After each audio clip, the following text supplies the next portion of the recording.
All right, Wolverine Racing, we're back.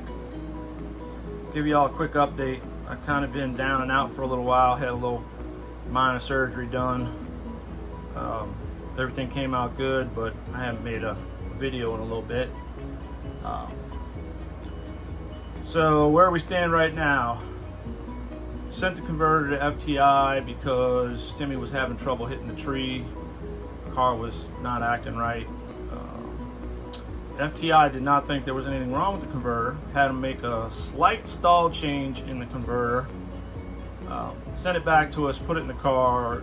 Timmy's hitting the tree better now, but that converter slowed the car down significantly. Probably 12 numbers and 13 numbers, something like that, and 2 miles an hour.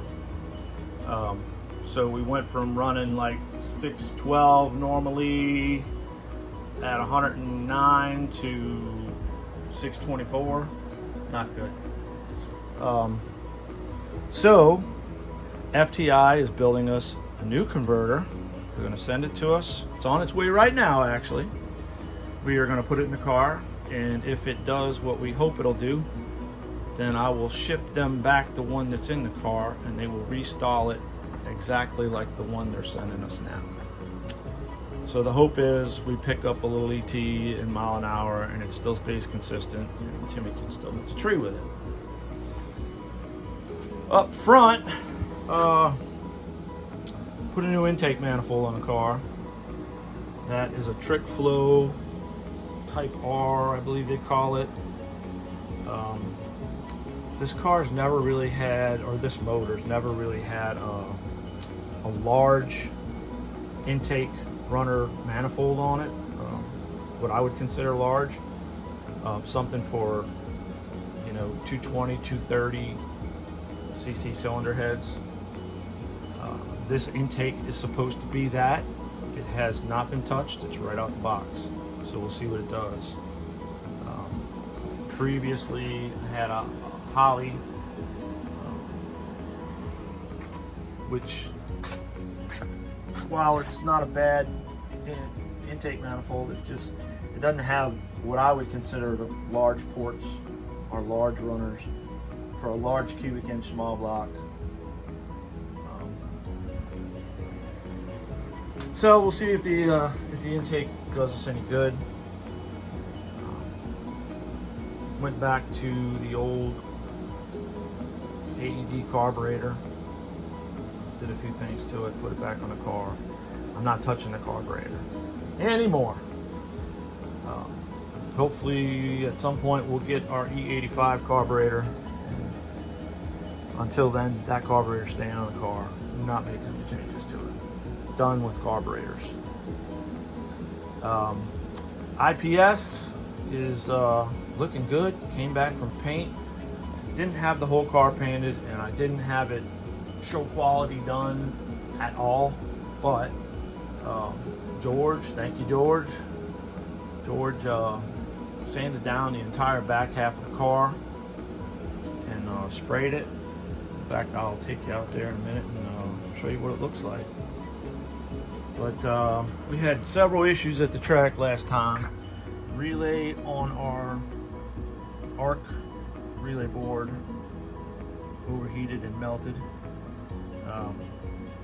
So I've since changed up how that was on the fans. It had 2 fans on that 130 amp relay, which is a bad idea.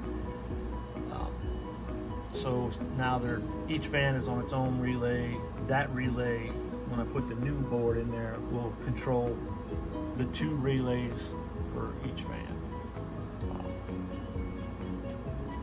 Also installing a brake pressure gauge on the car right now too. So hopefully that'll help Timmy and give him a better idea of where he's at when he's staging the car, and he can be more consistent. All right, we'll take y'all out front and show you IPS.